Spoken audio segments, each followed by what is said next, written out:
He picked her up in his arms, laying her on the bed, climbing on top of her, and kissing her passionately. Celine responded to him with passion, forgetting everything behind her. Hello, and welcome back. This is the final part of the story, the moment where everything changes. If you haven't watched the previous parts yet, go check them out first so you can fully understand this ending. And don't forget to subscribe to the channel so you won't miss our next stories. Now, let's dive into the final darkness. At Ricardo and Christopher's. Ricardo and Christopher had just arrived at the mansion. They went inside, heading toward Victor's office. Ricardo smirked. I'm going to play a prank on Victor. Christopher raised an eyebrow. Why? Ricardo's eyes gleamed. He forced me to cut short my day with my girlfriend, Joanna, to come see him. How could I not do that to him? Christopher laughed sarcastically. Fuck you both. You're both damn bastards. Nothing new. Ricardo laughed too, opening the door to Victor's office. He and Christopher stepped inside, only to freeze in their tracks when they saw Victor standing next to his desk, leaning against the wall with his hand. His back was turned toward them, so they couldn't see his face. What's going on? They didn't understand what was happening until Victor fell to the ground, screaming in pain as he dug his fingers into his heart. Christopher ran toward him quickly, turning Victor's face toward him. His eyes widened in shock. Victor was coughing up blood. His face was as pale as a corpse, and his veins looked as if they were about to burst out of his body. Christopher's voice was sharp. Victor, what the hell happened to you? Victor was trembling with pain so much that he couldn't speak. He knew exactly what was happening to him, and he didn't care. He was just afraid of something else. He was going to die of terror over something else. He reached out his trembling hand, gripping Christopher by the collar and pulling him close, mustering all his strength to speak. Save Emily. Christopher's eyes widened. What? Victor gritted his teeth and stammered. Go, save her. She poisoned herself. Don't worry about me. I beg you, don't let her leave me. Save my wife, please. He had never seen Victor this weak in his life. No, worse yet, he was begging. He hadn't even done that for them. But if this was any indication, it meant that Victor's love for Emily surpassed every imaginable limit. For Victor's sake, Christopher shouted at Ricardo, who was still standing frozen in place due to his immense shock. Ricardo snapped out of his daze and turned his gaze toward Victor. Christopher's voice was urgent. I'm going to check on Emily. You stay with Victor and call the medical staff immediately. Christopher hurried upstairs toward Victor's room. He opened the door and stepped inside to find Emily lying on the floor, breathing very weakly. Christopher's whole body trembled. Victor's screams and pleas for him to save her were still ringing in his ears. His mind was completely blank, and fear had taken hold of every part of him, for the sight of Emily was heartbreaking. The signs of life leaving her body were evident. She looked as pale as a corpse, and her lips were a deep blue. He wanted to reach her, but he was afraid of finding her dead. The darkness that engulfed his soul when he thought this was terrifying. The fear of what would happen to Victor if she actually died completely paralyzed him. Deep down, he knew that the moment Emily passed away would be the very moment Victor would end his own life. They breathed the same breath.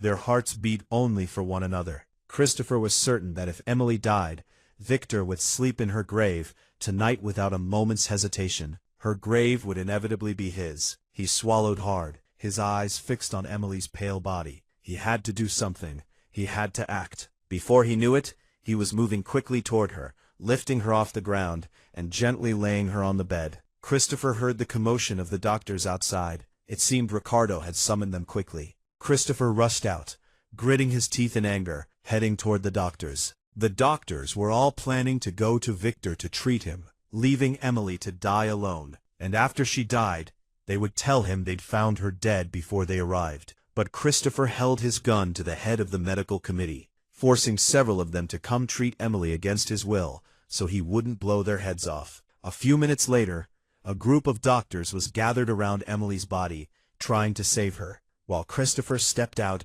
and stood outside the room, letting the staff continue their work. Half an hour passed, and no one had come out yet. His mind was about to explode. Everything that had happened that morning had been hell for him. He was so grateful that Emily was still alive, but he knew she was still in danger. The poison might get the better of her. That's why he hadn't gone to see Victor yet. He didn't know what to say to him. The staff told him that Victor had been moved to another room, and that Ricardo was with him and the doctors. He knew Victor must be in unbearable pain right now.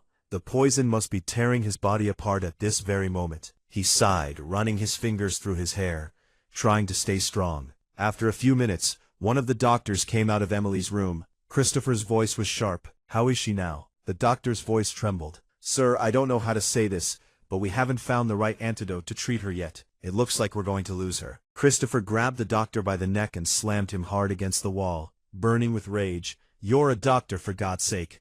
Your job is to heal others, so go in there and heal her." The doctor stammered, I swear we've done everything we can." Christopher wanted to speak, but he was interrupted by Ricardo's arrival. Ricardo called out to him, his face filled with worry. Only then did Christopher release the doctor. Ricardo's voice was urgent. "Christopher, you have to come. Victor has gone mad. The doctors can't control him. He won't let them treat him. I called the guards. We've tried everything. No one could calm him down. The doctor says that if he stays like this, the pain will kill him instead of the poison." Christopher closed his eyes, cursed aloud, and put his trembling hand over his mouth, trying to think or find a solution. He was losing both of his siblings at the same time. He had always considered Victor his brother, and Emily as well, but there was nothing he could do. He swallowed hard and looked at the doctor angrily.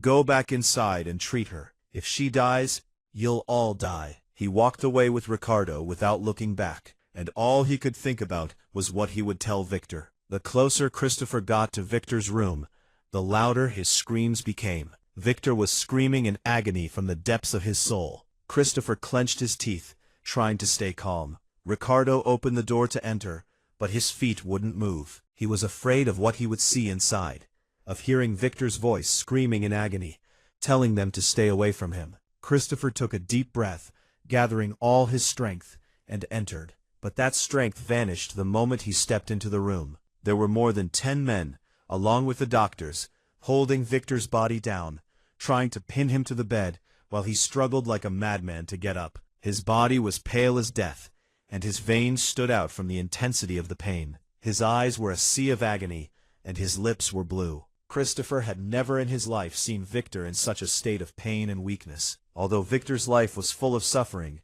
this time was different. This time, he felt he might truly lose him, not because of the damned poison. He knew it wasn't the poison that was making him like this. His thoughts of Emily and her death were more painful to him than the poison's agony itself. Ricardo's voice brought him back to reality. "Christopher, do something. He's dying." Christopher turned toward him, pushing one of the doctors aside, and bent down, speaking to Victor. "I'm here, my friend. You'll be okay." Victor's appearance was heartbreaking. The pain was so terrible, it made his whole body tremble. He couldn't even breathe, as if his soul were being torn to shreds. Blood was even streaming from his eyes, but he stopped moving when he heard Christopher's voice. With a trembling hand, he wiped the blood from his eyes so he could see clearly. Christopher and Ricardo's hearts were breaking for him. They watched as Victor clenched his teeth until blood dripped from his mouth. It seemed he was trying to speak, but he was having difficulty doing so. He moved his trembling hand, grabbing Christopher's collar, his eyes brimming with pain. Victor's voice was torn with anguish. Is she alive?" Christopher swallowed hard, not knowing how to answer. Victor's eyes filled with terror, as if his soul were about to leave his body. He tightened his grip on Christopher's collar and spoke again in a voice that conveyed immense pain. "Speak," Victor gasped. "Is my wife still alive?" Christopher met his gaze. "She's still alive." Only then did Christopher see Victor allow air into his lungs, but he knew that part of Victor realized she was still in danger. With great effort, Victor pulled himself up from the bed and sat up. One of the doctors tried to speak, but Ricardo's glare silenced him. Ricardo knew his friend was suffering from pain that would be excruciating and fatal to anyone else, but he also knew that if the others stayed here at that moment, or if anyone tried to stop him, it would end in a massacre. Victor wanted to go see her, and no one was able to stop him. Poisoned or not, he would have killed all the doctors and guards. Victor gritted his teeth, struggling to breathe, as he used every ounce of strength to get to his feet. Christopher heard the scream of his soul despite his attempts to hide it. Blood began to flow from his mouth, but he hurried to wipe it away. The doctor stepped forward. "Sir, you're in pain. I beg you, let me see you." Victor didn't bother to answer him. With legs that could barely carry him, he walked over to his shirt, which he was wearing unbuttoned, and continued toward the door, with a stony expression that gave no hint of the torment he was enduring inside. He left the room, followed by Ricardo. Christopher sighed wearily, looking at the doctor. "Will he be okay?" The doctor's voice was uncertain. "Actually, I don't know what to say. It's a miracle he's still able to move. I've been a doctor for many years, and I've never seen anyone in my life able to withstand such poison. The pain Mr. Victor is currently feeling is indescribable and unimaginable. Anyone else would have died from the pain, no question." Christopher swallowed hard, thinking of Emily, cursing under his breath. "Go back to work.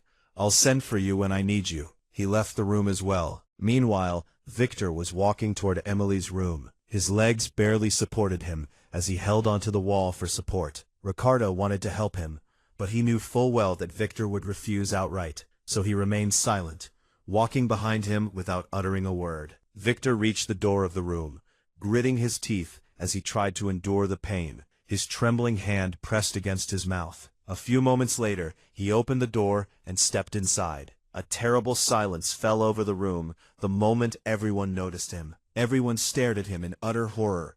He was poisoned. How could he be standing there before them like that? Meanwhile, his eyes never left Emily's dying face. He didn't even blink, remaining frozen in place, staring at her with no expression on his face. Victor walked toward Emily, ignoring everyone else, and bent down, placing his hand on her neck to feel her pulse. Then he looked at the doctor. "She's dying, isn't she?" Victor said. The doctor replied, "Sir, the fact that she's still alive at this moment is a miracle. The poison has spread throughout her body." Victor's voice was calm. "Treat her, whatever the cost. Even if her heart is damaged, give her my heart." The doctor looked at him in astonishment. Victor had said this so simply, and without any hesitation, as if he were not giving up his own life for her. "The lady doesn't need a new heart," the doctor said. "Her blood has been poisoned. We just haven't found the right antidote yet." Victor's eyes narrowed.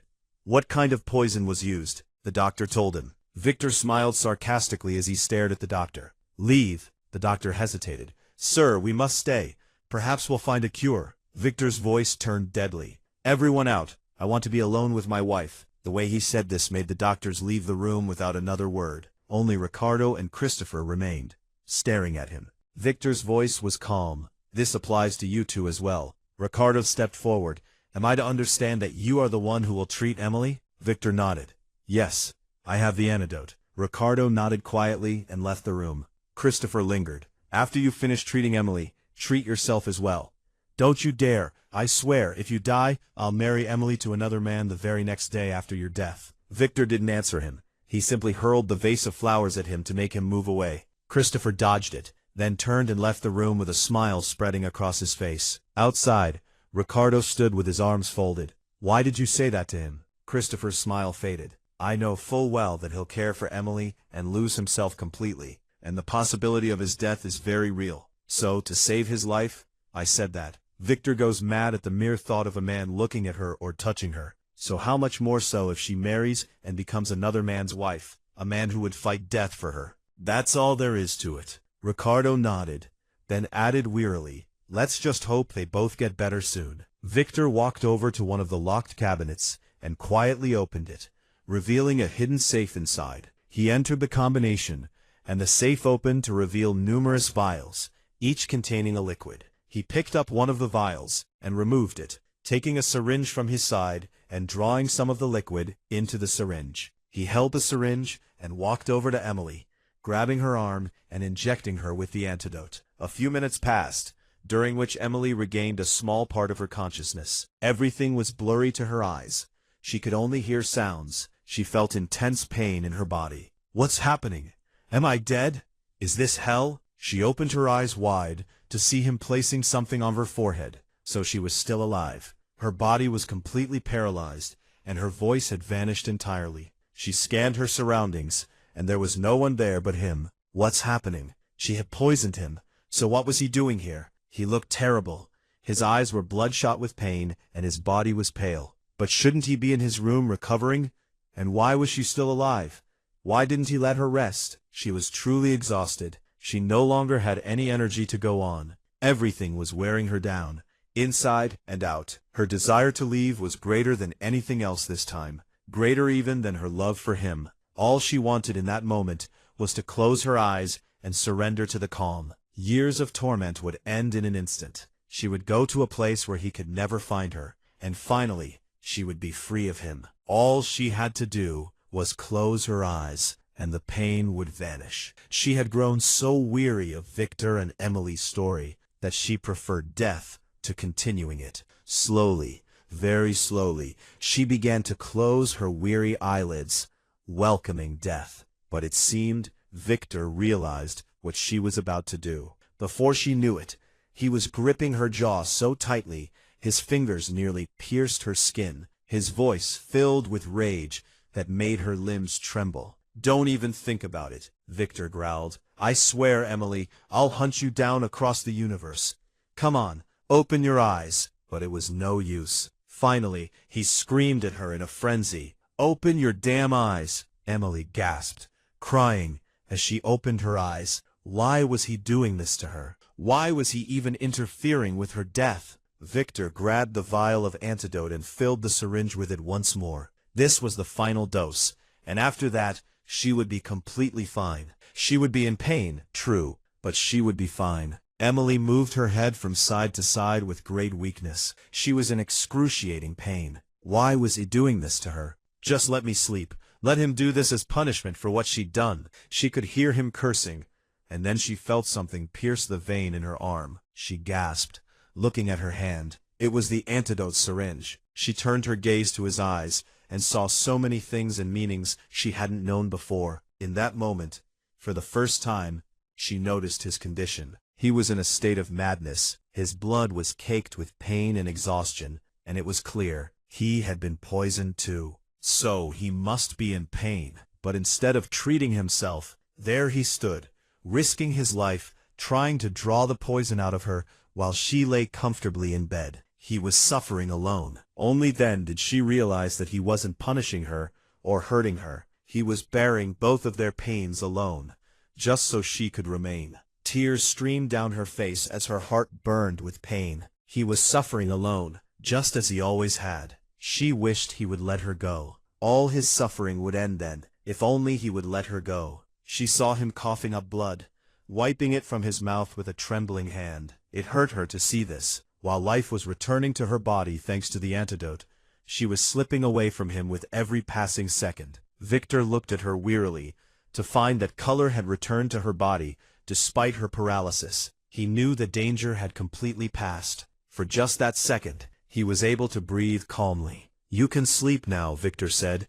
"Get some rest." Emily kept staring at him. He added before getting up, "Sleep, come on." He turned his back on her and strode toward the bathroom, closing the door behind him as he entered, leaving her to weep in that moment. He had always dealt with his pain alone. Victor lay sprawled on the bathroom floor, where he had collapsed the moment he entered. His body writhed in agony. He had lost all sensation and could barely breathe. The pain was unbearable. He gritted his teeth, trying in vain to calm himself. His soul was burning. He cursed under his breath, and reached for a piece of cloth, stuffing it into his mouth to stifle the screams he didn't want Emily to hear. With great difficulty he sat up, leaning against the wall, closing his eyes in exhaustion. His breath was failing him. He reached into his pocket to pull out the antidote and the syringe, and injected himself with an overdose. He knew it would take his life, due to the intense pain, but he had to get better to take care of his little girl, Emily. As soon as he injected himself, he screamed from the depths of his soul, a sound he muffled by covering his mouth. Blood began to flow from his mouth, and his eyes began to close. All he had to do now was wait, but he was so exhausted, so for just a few minutes, just 1 minute, he would close his eyes for just a minute. As for Emily, time passed for her as if it were years as she stared at the bathroom door. Terror gripped her soul. 8 hours had passed, and he was still inside. She was going to go mad, unable to move. What if he died? No, she was sure the poison couldn't kill him, but he was tired. She knew that. She gritted her teeth, trying to move her body to no avail. Just calm down, calm down. Victor is stronger than this. He won't die. That's what her mind told her, as tears fell. She didn't want him to be alone in there. He had always been alone. Emily whispered through her tears, "Oh God, please. I know he's domineering, and maybe even mean, but he's really been through so much." She wept bitterly. "And I broke his heart. I know this. I saw it in his eyes. Help him, please." Emily didn't know what happened next, or how much time had passed, because sleep overcame her. Emily opened her eyes to find Victor sitting beside her, applying cold compresses to her forehead. She swallowed hard as she looked at him. He was okay. She smiled inside. She was so happy, she was going crazy that he was okay. Her body was burning up. The fever was very high, and her mouth was as dry as a desert. She was so thirsty. Victor's voice was gentle, but firm. "You can't drink water. Not now, at least." Emily sighed in disappointment, closing her eyes, as Victor continued to apply the compresses. But she didn't feel any better. She felt a fire burning her body from the inside and out because of the damn fever. Then she felt nothing but something cold touching her body. She opened her eyes to see Victor moving her body, making her sit in his lap, wrapping his arms around her. Her breathing began to quicken, and her heart was barely beating. He wasn't even wearing a shirt. She could feel his chest muscles pressing against her back, which made her breathing quicken even more. Victor whispered in her ear, "I'm just trying to cool you down a bit, to bring your fever down, so relax." His method worked. The coolness of his body was extinguishing her fever, just as water extinguishes a flame. Emily swallowed hard, relaxing her body slightly, as she felt his hands gently caressing her skin. Meanwhile, her mind wandered to their life together, and what the future might hold, until she finally decided to speak to him. But she hadn't uttered a single word yet, nor had he. They remained like that, engulfed by silence and thought. Several hours later, Emily was still in her bed, staring at Victor, who was sitting at the table in front of her, while the doctor examined her. The doctor smiled. "Ma'am," Emily interrupted softly. "Just call me Emily." The doctor nodded. "Well, Emily, I'm happy to tell you that the danger has completely passed. You'll continue to feel some pain at times, but congratulations on your recovery." Emily smiled gently. "Thank you. If you're done, leave." The doctor turned and left the room, then the entire palace, leaving Emily sitting alone with the devil. Emily thought and thought as she stared at Victor, and she came to a conclusion. It was the right time to talk to him about their life together. "Victor," Emily said, "I want to talk to you." Victor's jaw clenched in anger the moment he realized she was going to talk about what had happened. He stood up, turned toward her, and said, gritting his teeth, "Talk about what, dear? Talk about your damn attempt to kill yourself, or what?" He continued, shouting even louder. "Come on, tell me." Emily's voice was quiet. "I only did it to find peace." Victor's eyes blazed. "Liar, you just want to hurt me." Emily's voice trembled. "I am not lying. I swear on the souls of my parents, who loved me sincerely, that I am telling the truth, Victor. Believe me." Victor's eyes burned with pain. "Why did you do that? What about me?" Emily's tears fell freely. "Because you hurt me. You don't even listen to me. I used to think that love was happiness and security and everything beautiful in this life. I thought I'd find a heart like my parents, one that would make up for the little tenderness they gave me after they passed away. But I was wrong. Because what you're doing to me, if that's what you call love, I don't want it. I'd rather stay alone for the rest of my life." She wiped her tears and continued, her voice growing stronger. "Don't you want to punish me now for what I did? Fine. Go ahead. I don't care anymore. Do whatever you want. Anyway, I'm used to pain. I've experienced it all from you. What will you do now? Do you want to burn me, rape me, beat me, whip me? Go ahead.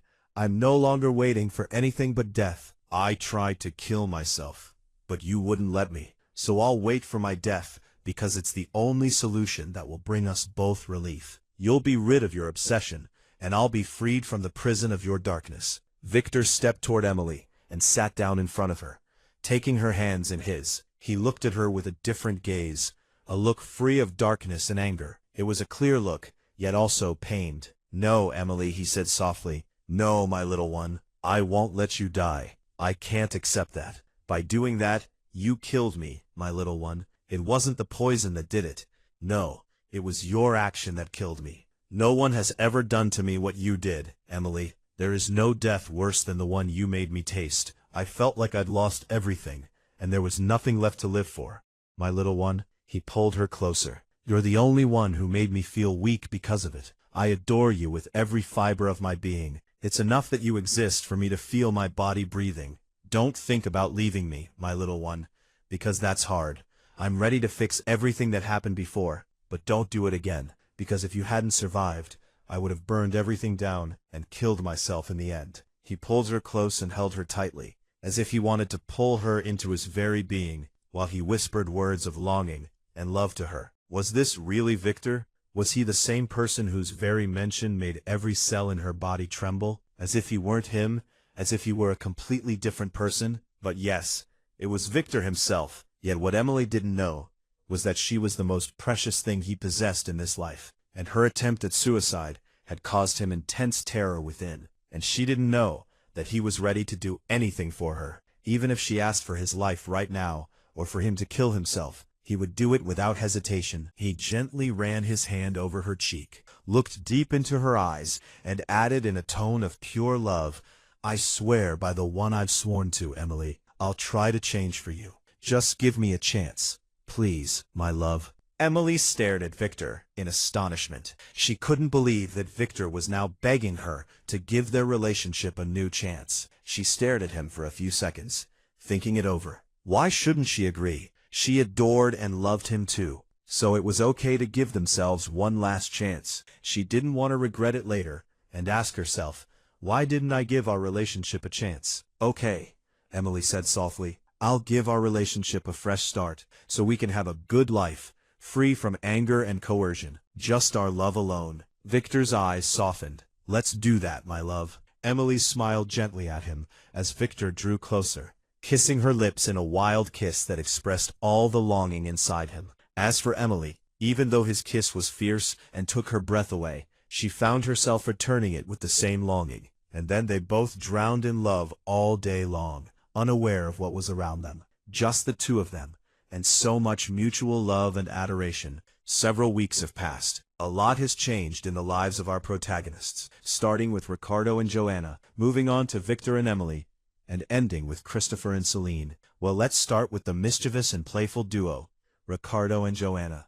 After those wild nights ended, and these weeks passed, Ricardo and Joanna's relationship improved so much that their lives became filled with love, though not without their squabbles and playful banter. Lately, Joanna had become extremely jealous of Ricardo, and that rascal Ricardo took advantage of it to tease her and annoy her. Oh, how cute she looks when she's angry. And today, he was going to do this to her again. No, he was going to drive her crazy. Joanna woke up from her sleep to find Ricardo sitting on one of the chairs with his back to her, talking loudly on the phone. Yeah, Ricardo said into the phone. I'll go with her for a walk at the Light Night Cafe, but tell her I won't be staying long, because my wife gets really jealous. Joanna felt her blood boil. Damn it, did he want to go meet some girl? No, and worse, he wanted to hang out with her at the cafe. Ricardo ended his call and turned toward Joanna, to find her glaring at him with rage.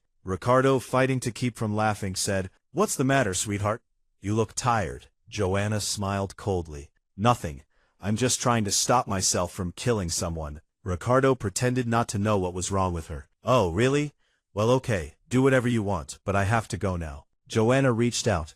Wait, Ricardo, Ricardo cut her off hurriedly. Not now, Joanna, I have to go. He left the room, leaving Joanna behind, burning with rage and jealousy. Joanna closed her eyes in anger, cursing and swearing at Ricardo inside her head. Damn, he's going to meet some girl. Oh God, she wants to cry right now. The truth was, Joanna didn't really know what was happening to her. Lately, she had been feeling an intense, excessive jealousy toward Ricardo, on top of sleeping so much. She had become afraid that Ricardo would leave her for someone else because of her constant sleeping, which had increased recently. Damn it, she had to do something. She couldn't stay like this. Ricardo was meeting up with the girl and having a great time, while she was here eating herself up with rage. No, no, that will never happen. She quickly got out of bed, headed to the closet, and pulled out a very short black skirt and a red shirt that was tight across the chest.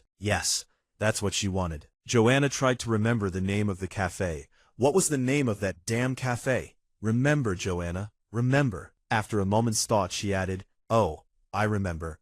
Light Night Cafe." She left the palace quickly, heading toward the cafe where Ricardo would be with the girl. At Ricardo's, Ricardo sat at one of the tables in the cafe, and across from him sat a girl named Viola. He was sitting quietly, sipping from his glass of wine, when the cafe door opened and Joanna walked in. Ricardo smiled sarcastically as he watched her approach their table and sit down with them. "Hello, my dear husband," Joanna said sweetly.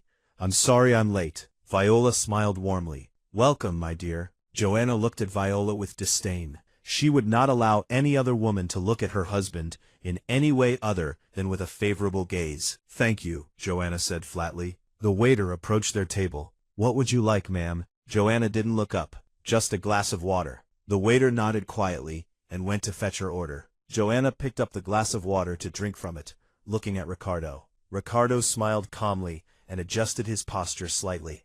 It was now time to play. He slid his hand under the table toward Joanna's legs, lifting her short skirt slightly and brushing against her thigh before pulling his hand away. He then took another sip of wine. Joanna grabbed the hem of her skirt and pulled it down in front of his unabashed gaze. He looked up at her to see her staring at him, her face flushed with anger. She truly looked as if she were about to stand up and strangle him, but instead, she smiled slyly as she grabbed the glass beside her to throw the remaining water in it on his face. Ricardo gasped in surprise, pursing his lips and closing his eyes without moving. Joanna laughed.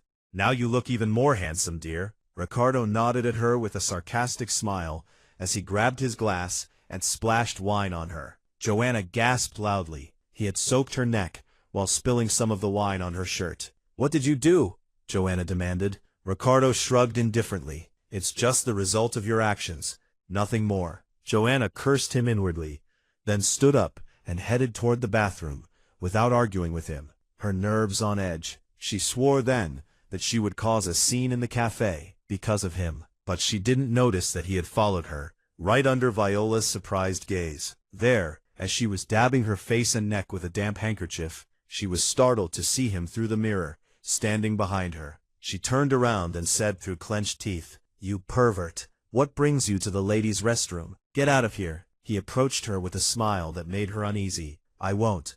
Not before this." He grabbed her before she could run away, tightening his grip on her arms with one hand, while he dunked her face under the faucet with the other. He didn't let go until he was sure her clothes were soaked as well. She wriggled free, screaming slyly between gasps of breath she was struggling to catch. "Help! Someone's attacking me!" But he silenced her with his mouth, which closed over hers as he kissed her, pressing her body against his. After a few minutes, Joanna managed to free herself from him. Ricardo replied slyly, "My dear Joanna, you can't keep quiet like this. So what can I do?" Joanna stepped back, pushing his hands away cautiously and sighing. "Look what you've done, the water's even cold." Ricardo saw her shivering, clearly unsure of what to do. He took off his jacket and draped it over her shoulders. "There's a clothing store nearby," he said calmly. "Wear this for now until we get there to buy you some other clothes." Joanna turned her face away from him in annoyance. Ricardo added a warning, "Don't make me carry you now." Sensing the seriousness in his words, she quietly took hold of his jacket and walked with him until they stepped out into the hallway, where a waitress looked at them in surprise. She had been on her way to the women's restroom. Ricardo put his arm around Joanna's shoulder and said with a smile, "Don't mind us. My wife is very tired, and I couldn't leave her alone." The waitress smiled and bowed, wishing Joanna well. Joanna looked at him in disbelief. What a deceitful scoundrel! As they left, she moved away from him, muttering jealously, "I can go by myself. You go back to the girl inside." Ricardo shook his head. "I'll go with you. As for Viola, I'll tell her later to go home." He took her hand. "Now let's go."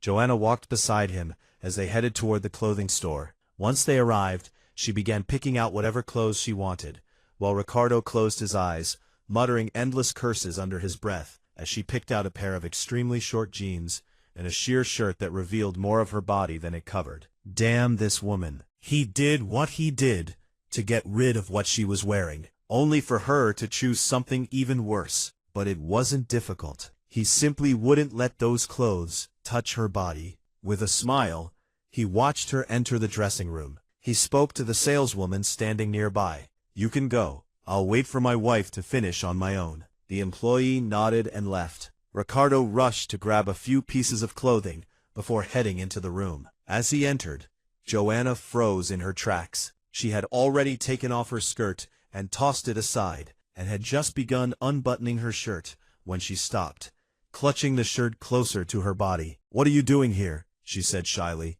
"Come on, get out." Ricardo smiled. "Why the shyness? I've seen and tasted it all before." His words made Joanna blush even more. She whispered softly and shyly, "Please leave, Ricardo." Ricardo replied slyly, "Okay, sweetheart, I'll leave, but only if you wear modest clothes, not the outfit you're thinking of putting on. I can't believe you think that's normal." Joanna protested. "There's nothing wrong with the clothes I picked out, so let me wear them, Ricardo." Ricardo's voice turned firm. "Listen to me carefully, darling. You have only two choices. Either you wear what I picked out for you, or you go out naked. The decision is yours." He took her clothes and put on the ones he was holding instead, then walked out before she could stop him. "Ricardo," Joanna called after him, "give me my clothes back. Don't do that, Ricardo." But he wouldn't listen. She stamped her feet nervously until she caught her breath to look at the clothes he'd left for her. Outside, Ricardo waited for her with a longing that flooded his entire body. It grew stronger and refused to fade as he watched her walk toward him with a childish pout that suddenly turned into a complaint. "I don't like the clothes," she muttered. Joanna fell silent when she saw Ricardo approaching her. He leaned in to whisper in her ear with a deep voice. "You look more beautiful and innocent than I imagined," he said. Joanna felt a sense of confusion begin to take hold of her, so she stepped away from him, saying evasively, "Okay, let's go now." Ricardo nodded calmly and turned to leave the place, with Joanna by his side. As soon as Ricardo and Joanna reached the car, Joanna added expectantly, "Do you like her?" Ricardo raised an eyebrow. "Who?" Joanna's voice tightened. "The one called Viola." Ricardo smiled broadly and was about to answer her, but was interrupted by the ringing of his phone. He looked at the caller ID to find it was Viola. Ricardo put the phone on speaker so Joanna could hear the conversation. Viola's voice came through. "I'm sorry, Mr. Ricardo, for interrupting your work regarding the deal." Ricardo replied, "It's fine, and I'm also sorry for leaving you and going off like this so suddenly with my wife." Viola's tone was warm. "It's fine, Mr. Ricardo.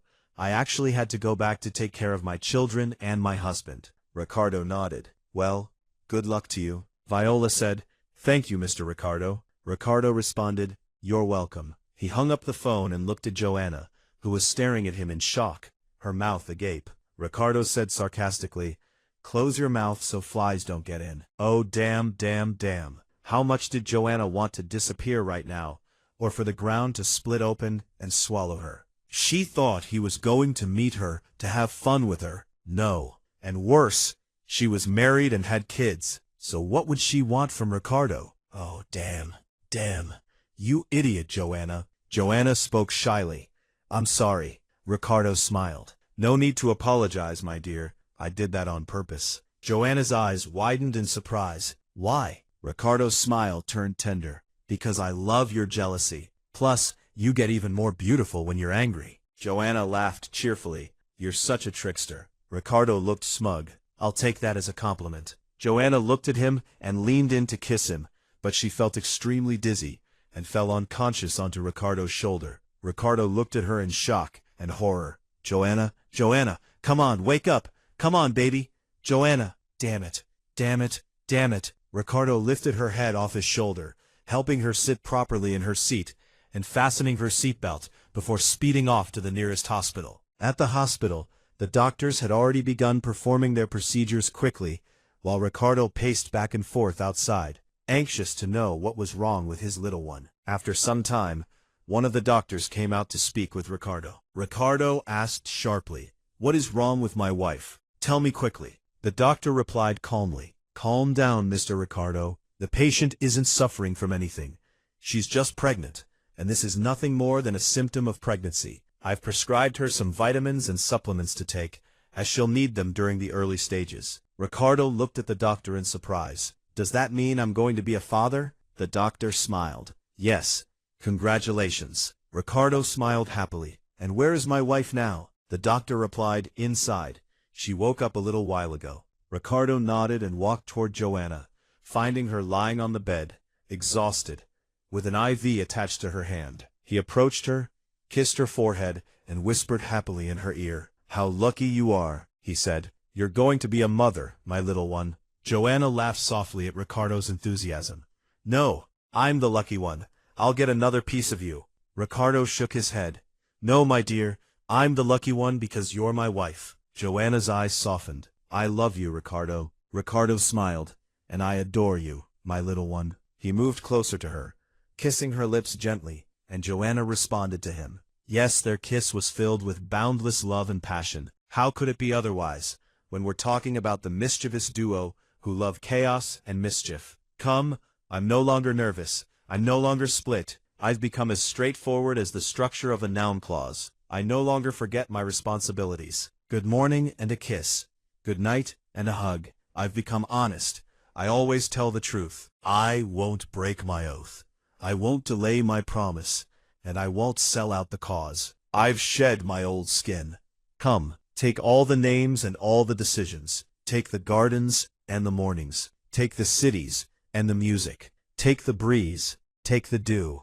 Take my heart as a sacrifice. I won't cry for you, nor will I hate you falsely. I won't see in your eyes weakness, nor brokenness, nor a sea where confusion and stubborn knots are lost. Take me as a newborn is taken. Get angry, and I'll say, I forgive you. Laugh, and I'll say, how beautiful you are. Scream, and I'll say, long live your madness. Fall ill, and I'll stay by your side. I've shed my skin and memorized your birthday, my love. In the weeks that have passed, we've touched on how so much has happened to our protagonists. We began with the playful duo. Now let's continue with the other pair, Victor and Emily. In the past few weeks, Victor and Emily have lived a happy, carefree life, free from problems and drama, filled with love, joy, and freedom. Although Victor faced some difficulties, he never once bothered Emily. In the morning, Emily woke up to find Victor's spot next to her empty. She smiled quietly as she got out of bed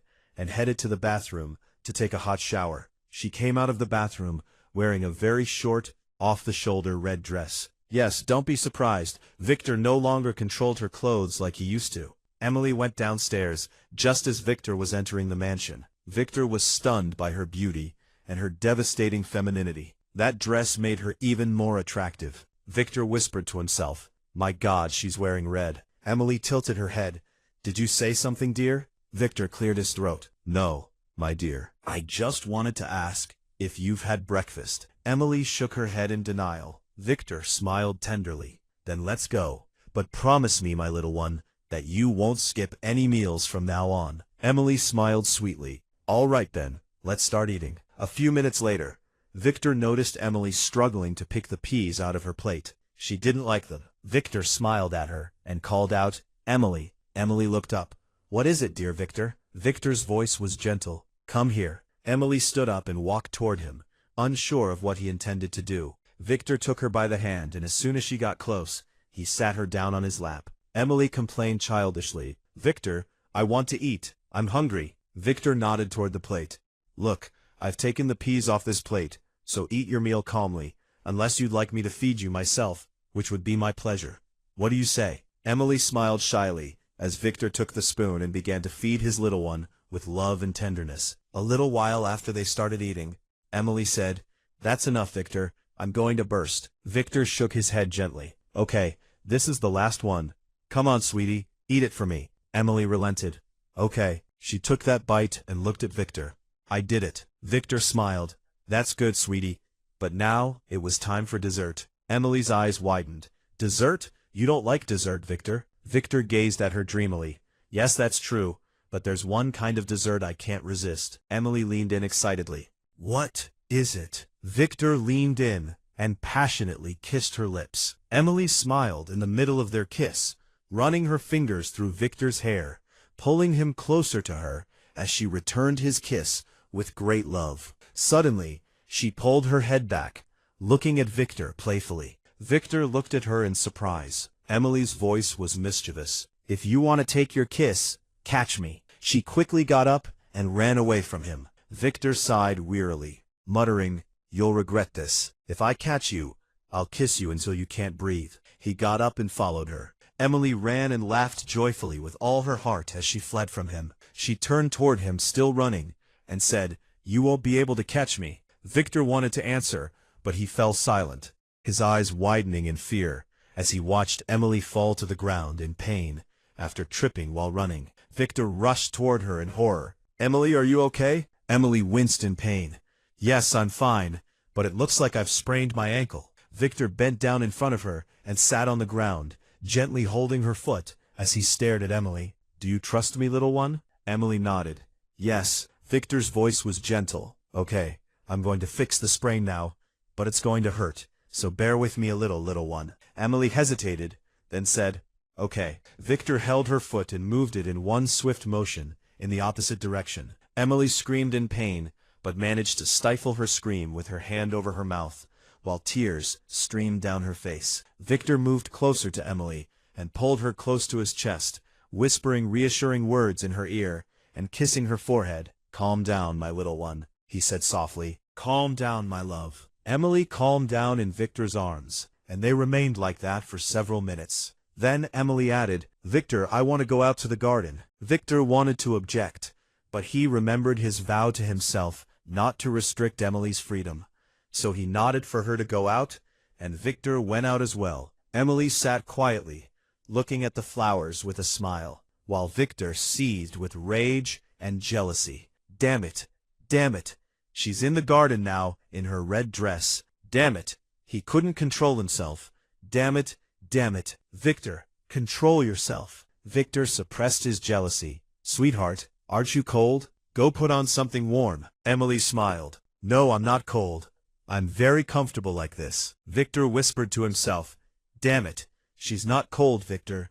What now? An idea crossed his mind, and he immediately set out to carry it out, calling the maid. Victor ordered, "Bring us some cold juice." The maid nodded. "Yes, sir." She brought the juice, placed it on the table, and left. Victor grabbed the glass of juice to give it to Emily, but he dropped it in her lap. Emily gasped, her eyes wide. "Oh my God, Victor, what have you done? You've ruined my dress." Victor feigned remorse. "I'm sorry, sweetheart, forgive me. I didn't mean to. Come on, go upstairs and change your clothes, and then we'll talk." Emily sighed. "No need to apologize, dear. I'll go." She got up and went upstairs to change her clothes. Victor sighed with relief. He had managed to get her to change her clothes without upsetting or scaring her, as he had done before, with only orders and punishment. He picked it up and saw that the caller was Ricardo. Victor answered the phone. "What's up, Ricardo?" Ricardo's voice was full of mischief. "You bastard. I've been promoted to a higher rank." Victor wanted to hang up. This wasn't the time for Ricardo's nonsense, but Ricardo quickly added, "You bastard, don't hang up." Victor sighed in exasperation. "What the hell, Ricardo?" Ricardo's voice turned sly. "You're going to become an ant, you bastard." Victor paused, confused. "I'm going to become what?" Ricardo laughed. "You're going to be an uncle, you bastard, and I'm going to be a father." Victor's face broke into a smile. "Congratulations, my dear." Ricardo's tone warmed. "Come on, buddy, do your part too. I want to be an uncle as well." Victor nodded. "I will." He hung up the phone and went upstairs to tell Emily the news. Victor entered the room and froze in his tracks. A moment his eyes fell on Emily. Damn it! She was wearing a sexy black nightgown that clung to her soft white body. Victor approached Emily, his legs trembling as he wrapped his arms around her waist. "You look stunning, my little one," he whispered. Emily smiled shyly. "Thank you." Victor's voice was soft. "I want to tell you something." Emily looked up. "What?" Victor smiled. "Ricardo is going to be a father." Emily's eyes lit up. "Really?" Victor nodded. "Yes, my little one." Emily clapped her hands with childlike enthusiasm. "How wonderful!" Victor's gaze grew tender. "Do you like children, my little one?" Emily's answer was immediate. "Of course, Victor. Is there anything more beautiful than children? Victor leaned in, whispering close to her ear. Then let's make one. Emily's breath caught. Really? Victor pulled back to look at her. Yes. Don't you know that even monsters get jealous of each other? So it's not right for Ricardo to be the only one to become a father, while I'm not. Emily laughed happily from the bottom of her heart. Okay, let's make one. Victor smiled gently as he moved closer to her, lifting her in his arms and laying her on the bed so they could spend the rest of their time together, each expressing their love for the other in their own way, living out their lives in peace and love. Over the past few weeks, a lot had changed. Just as the lives of Victor, Emily, Ricardo, and Joanna had changed and evolved, so too had the lives of Christopher and Celine. But unfortunately, for the worse. How could it be otherwise? These two were the most contradictory pair. She hated him and hated the very air he breathed.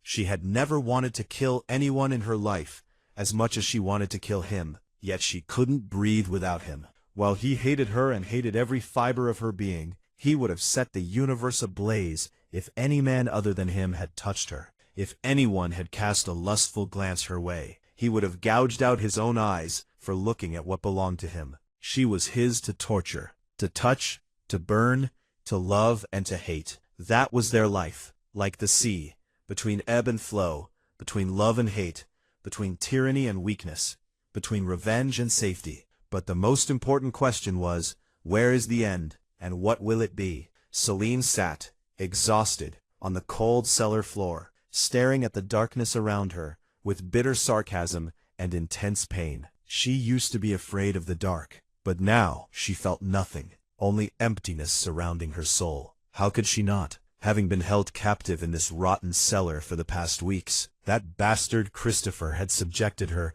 to every form of humiliation over the past period. But it was good that he focused more on the psychological aspect than the physical. Since she'd been locked in this cellar, she'd only been raped twice, and both times in extremely degrading ways, on the cold cellar floor. On top of that, she was slapped daily, now and then, until her mouth bled because of her defiance toward him. So yes, what he did didn't go beyond slapping and psychological humiliation. And all this for what? Just because she almost disfigured his entire face. It was no big deal, but the bastard had provoked her so much that in a fit of rage, and without thinking, she grabbed a vase of flowers and smashed it into his face and head, cutting his cheek open from below his eye all the way down to his chin, causing blood to gush heavily. This enraged Christopher, as her action had wounded his pride, so he punished her. Christopher meted out a harsh punishment for her audacity, through what he had done to her over the past weeks.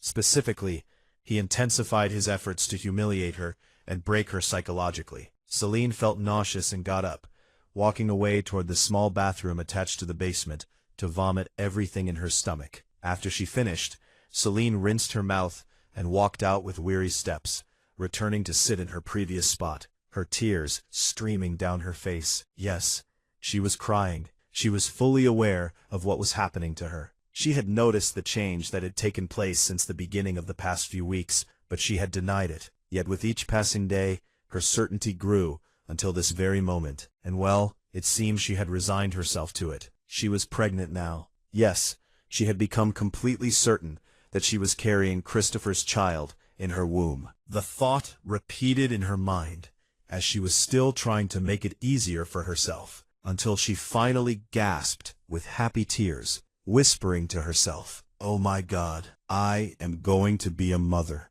I will have a child I will love more than life, more than anything in the universe, something that belongs to me. It will be a part of me forever. It will be mine and will call me Mom." But wait, something was about to ruin her happiness. Yes, it was Christopher. He would never accept the baby, especially given their complicated relationship. Damn it, Christopher was bound to kill her baby. No, she had to do something. She wouldn't lose her child no matter what it took. Celine thought, and she thought until she finally reached a decision. To end this game, she must choose between her child and her parents' blood, or her own life and happiness. And in truth, her happiness and her life wouldn't be possible without both of them. So she really had to end it, even if it meant trampling on her own heart. Just thinking about it made her feel a sharp pain in her heart. She felt as if her soul were being slowly torn from her. But if she wanted her child, she would have to carry out what she'd decided to do, and end it all, and quickly. Celine remained where she was, sitting on the floor, trying to pull herself together and find ways to carry out what she had planned. After a long while, the cellar door opened, and one of the maids entered. The maid announced, "Mr. Christopher ordered that you be taken out of the cellar, and looked after until he returns to the palace." Celine smiled sarcastically, then stood up and followed the maid upstairs. The maid gestured toward the room. "I'll go downstairs to get you some food." Celine nodded quietly. She was indeed feeling hungry. The maid left the room, prompting Celine to head to the bathroom to take a hot shower. She felt dirty. After she finished showering, she came out to find the food waiting for her. She didn't put on her clothes, but simply wrapped a towel around her body. She sat down and began to eat. She was hungry, especially now that there was a child inside her that she had to take care of. Celine finished her meal, and then got up, heading toward the closet to choose a white nightgown. Today this dress would be stained with a different color, but she didn't let her thoughts or emotions overwhelm her. Celine put on the dress, and walked over to the mirror, to find that the dress fit her body perfectly. She looked incredibly beautiful, feminine, and alluring. She grabbed a few cosmetics to apply a little, and combed her hair as well, so she would look just like a mermaid. As soon as she finished, she asked the maid to bring her a pitcher of juice, along with a plate full of fruit, and a knife to make it easier to cut the fruit. Once the maid had done so, Celine headed toward the bar, specifically to the medicinal herbs section. She picked up one herb to pull it out, and chose another herb as well. She smiled calmly. She had read on Google earlier that if these two herbs were mixed together, they would be a deadly poison. But their effects weren't immediate. It took a while after a person consumed them for the poison's effects to start showing, convulsions, pain, and so on, and then they died very slowly because of it. So Celine mixed the two herbs, grabbed the bottle of wine, and mixed them together. She knew how much Christopher drank wine, while she didn't. She only drank juice as usual. Once she'd finished, she sat on the bed, waiting for Christopher to arrive, so she could finally carry out her revenge and save her son as well. At Christopher's place, Christopher was wrapping up one of those damn important deals, but he wasn't satisfied with the outcome, so he simply killed them all and left, heading back to the palace. On the way back, Christopher kept thinking about his little girl, Celine. Well, it seemed he had been too hard on her in the past few weeks, so he wanted to be kind to her today, hoping she would regain her health and strength. She had lost a lot of weight in recent weeks, but it was all right. She was his, and he was hers, so he would take good care of her during this time. Christopher kept thinking and thinking, until he finally arrived at the palace, and went inside, asking the maid about Celine. She replied that she was in her room, just as he had requested. Christopher nodded quietly as he climbed the stairs, longing to see the source of both his weakness and his strength, the girl who had stolen both his mind and his heart. He reached the door to his room, skillfully hiding the look of longing on his face, replacing it with a more impassive and cold expression. He stepped inside, only to be surprised by the sight that met his eyes. A nymph of extraordinary beauty stood before him. Well, this was unusual for Christopher. He had expected her to greet him with hostility or some kind of trouble, and certainly not like this. Meanwhile, the pain Celine felt in her heart was excruciating. The only man she had loved with all her heart, and hated with all her heart as well. She would lose him tonight. There would be no one named Christopher after today, and this made her soul slowly slip away from her body. Christopher, hiding his feelings for her, said calmly, "What's wrong?" Celine poured juice for herself and poisoned wine for Christopher. "I'm just trying to be okay, that's all." Christopher took the glass of wine, staring at Celine, while Celine smiled painfully, downing the glass of juice in one gulp. Christopher smiled sarcastically. "So this is what's happening now." He shook his head and drank the poisoned wine in one gulp as well. Celine's voice was soft. "I wish I had never been born. You know, that way I would never have met you. Isn't that a relief?" Christopher's expression was unreadable. It wouldn't have made any difference. Celine frowned. "What do you mean?" Christopher's eyes reddened with pain and anger. He was hurt by the very idea of her not being in his life. "I wouldn't rule out looking for you, even if you hadn't been born." Celine felt her heart stop for a moment as she looked into his eyes. He was serious. And truly, how could someone hate another person so much, yet look at them as if they were the entire universe? Christopher smiled sarcastically. Our lives have become as boring as a loop. You take revenge on me, I take revenge on you. You hate me, I hate you. It always comes back to square one. Celine smiled bitterly, certain deep down that he was wrong. The end would come, today. Christopher's voice carried a hint of anger. I wish I could find a way to escape you. I wish I could get rid of you. Only then would everything be fine. But I can't. I can't do it. Damn it. How can a man love a woman to the point of madness and hate her at the same time? Celine smiled at him, walking slowly toward him, until she stood in front of him. They stood there, staring into each other's faces, without either of them blinking, until Christopher wished he could stare at her like that forever. Celine's smile widened under his gaze, full of hatred, anger, and love. Without any warning, she stood on her tiptoes and kissed him, gently pressing her lips against his, and beginning to kiss him. Christopher remained frozen in place, not returning her kiss for a few moments, but as soon as her tears fell, he held her tightly, pulling her close as he kissed her passionately. It was the kiss of two people truly in love. It was filled with nothing but love, as if the kiss expressed what was inside each of them. Christopher broke the kiss as he gazed at Celine, who pressed her cheek against his heart, a lifeless smile on her lips as she lay in his arms. She could feel her heart beating painfully. Her soul was bleeding, her heart was burning, and a void filled every fiber of her being. She swallowed hard, her eyes closed, burying her face in his chest.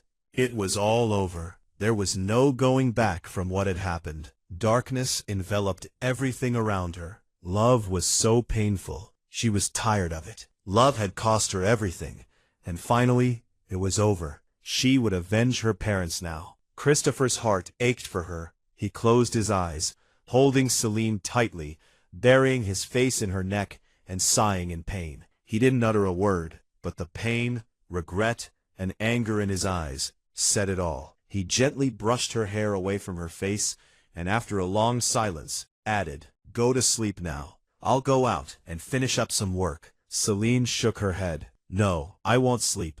We'll talk." Christopher's voice was calm but firm. "Sleep, and we'll talk in the morning." Celine pushed Christopher to make him sit on the bed, sitting behind him in his lap. She heard him curse softly. Celine's voice was filled with pain. "I don't want to sleep, Christopher. I want something else, something only you can do for me." She began unbuttoning his shirt, whispering in his ear, "I'm in pain, Christopher. I feel like the pain in my heart is going to kill me. Help me. Please help me. I want—" She kissed his neck, her breath ragged. "I want what, Celine?" Christopher asked quietly. She whispered in his ear, "I want you to fuck me. I want you to break every bone in my body. I want to hear the sound of my bones snapping in your hands. Anything. Just make me feel pain. Please, Christopher." Christopher clenched his teeth, trying to stay calm. He could see in her eyes that she was in intense pain for a reason he didn't know. He knew she wanted him to distract her from her real pain. Deep down, Christopher wanted to do that. He didn't want to see her suffer like this. "For you." He picked her up in his arms, laying her on the bed, climbing on top of her, and kissing her passionately. Celine responded to him with passion, forgetting everything behind her. Right now, she was thinking only of him and her. 2 hours later, Christopher and Celine had finished their wild romp, ending with Christopher leaving the room and heading down to his office below, while Celine lay motionless on the bed, staring at the clock in front of her. Celine was still staring at the clock's hands with a cold expression until the damn clock struck 3. Only then did she sit up. Yes, the time had come. 2.5 hours had passed since what she'd done, and now it was time to see the results. It was time for the end of everything. That was the last thing Celine thought, as she rose from her bed quietly, walking toward Christopher's office. As soon as she entered, she found him sitting at his desk, finishing up some work on his computer, with a stiff expression. He didn't look like he was dying at all. Well, it looked like she would have to wait just a few minutes. She sighed wearily, walking over to him to sit on the couch in front of him. Christopher looked up. "I thought you'd gone to sleep. What are you doing here?" Celine met his gaze. "I couldn't sleep, so I came to sit with you for a little while." He stared at her calmly, raising an eyebrow. Celine retorted, "What? Don't I have the right to move? Is that forbidden too?" Christopher wanted to answer her, but he felt a sharp pain. His gaze turned cold as he stared at Celine. "What have you done, little one?" Yes, Celine knew at that moment that he was in pain, despite his cold expression. She knew the poison was starting to take effect now, while Christopher confirmed it when his nose began to bleed as he finally felt the poison's effects. His eyes darkened with the intensity of the pain. So yes, he knew what was happening now. Even though she remained completely silent and simply stared at him, he realized what she had done. He knew everything without her saying a single word. Celine waited for him to scream at her. She waited for him to attack her, or pull out his gun and shoot her, since he was still able to move. But he didn't. He didn't do any of that. He just smiled. Yes, he smiled calmly, continuing to look into her eyes for a long time, ignoring the pain she could now see in his eyes, ignoring everything. He remained like that, until her tears finally fell. Only then did he look away from her, with the same sarcastic smile, leaning back and lighting his cigar with complete nonchalance, as if nothing had happened. He just sat there comfortably, finishing his cigar, as if he owned all the time in the universe, as if he didn't feel the poisonous pain that was tearing him apart from the inside. He remained like that, lost in his thoughts, until she thought he would never speak. But he did, finally looking at her with a dark expression. "How much time do I have left?" he asked. Celine smiled painfully as she wiped her tears. "Minutes, just minutes." Christopher continued to stare at her until she snapped angrily, feeling her soul leaving her body. "Stop looking at me like that," she cried. "Don't stare at me like that.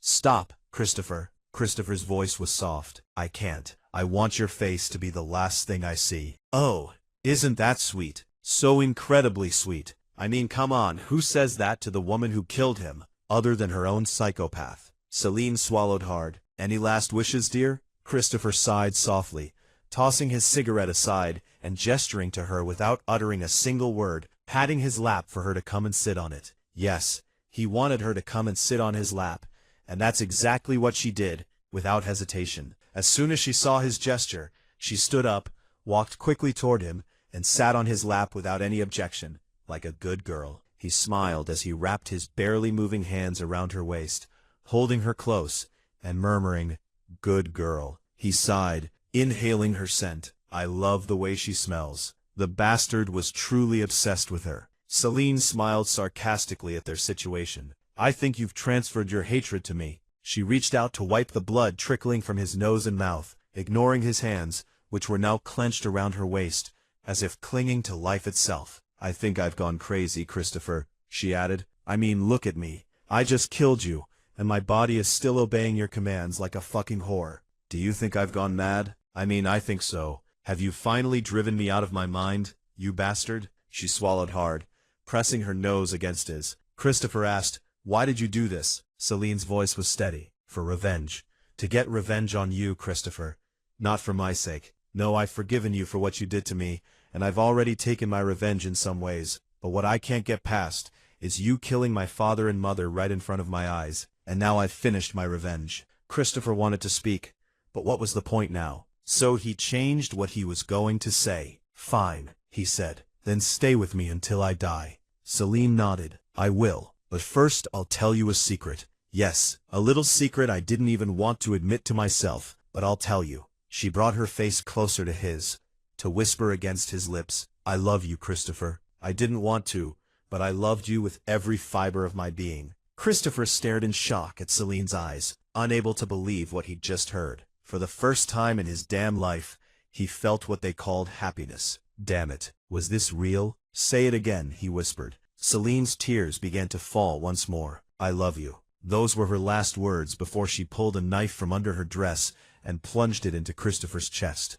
Damn it, damn it, damn it. Christopher felt an indescribable, excruciating pain, not from the poison, not from the knife, but from the words she'd spoken before doing it. "I love you." It made his soul rise up and choke him violently, which made him feel intense rage. Yes, if only he could move his hand, he would have strangled her for saying those words. And in those moments, as his soul burned, Celine pulled the knife out of his chest to stare into his eyes for a few seconds. I love you, Christopher, she said again. Then she plunged the knife back into his chest with force. Christopher gritted his teeth, leaning on her as he felt his soul being torn from him, while Celine's tears never stopped falling. Her heart was breaking with every breath Christopher lost. Stupid whore, Christopher gasped. Damn me for falling in love with a snake like you. But it's okay. Listen to me carefully. Go far away after I die. Don't trust anyone on either side, not even Victor and Ricardo. Just disappear far away. He smiled a terrifying smile. If you only knew how much pain you've caused me. If I die, believe me, it won't be from the poison or the knife wounds. Their pain is nothing compared to what I'm feeling right now. He moved closer to her, kissing her furiously. Celine felt Christopher's body go limp. Unable to bear what was happening, she closed her eyes and rushed out of the office. Christopher smiled sarcastically, thinking to himself as he lay dying. The world didn't want us to live happily together. It's just that monsters don't get happy endings. Whoever is born in hell will always live in hell. He closed his eyes, remaining motionless where he stood, surrendering to death. Celine left the palace, her features devoid of expression, her eyes a sea of tears that refused to stop. She couldn't believe what had happened. Had she really gotten rid of Christopher? Yes, she had. She had killed him with her own hands, but she had killed her soul as well. It felt as though Celine had died with him. Oh, how she wanted to kill herself right now, following him, but there was a child inside her. She couldn't kill herself. She had done all this for him. She had ended it all just to get him out of this battle, the battle of love and hate between them. She was, and still was, willing to do anything for her little one. Celine, in tears, placed her hand on her belly and spoke to her child. Don't worry, my little one. We're going to leave this place. We'll live in peace, far away from here. This place is no longer our home. 9 months later, amid the smell of medicine and disinfectants, and surrounded by white sheets, her voice echoed throughout the room as she screamed in pain and gasped for breath, while the medical staff gathered around her, urging her to push harder. The next few minutes felt like hell for our heroine as she tried with all her might to give birth to the baby, until the baby's cry rang out, signaling the end of the birth. She sighed, closing her eyes in exhaustion and fatigue. The nurse took the baby and went to change his clothes and bathe him quickly so she could bring him to his mother to see him. A few minutes later, our heroine opened her eyes, staring wearily at the ceiling, as the nurse came in carrying the baby in her arms and placed him in her lap. She looked at him with a smile. Finally, my little one has arrived. You've lit up the world with your birth. The doctor said, feed him now. He's hungry. She replied,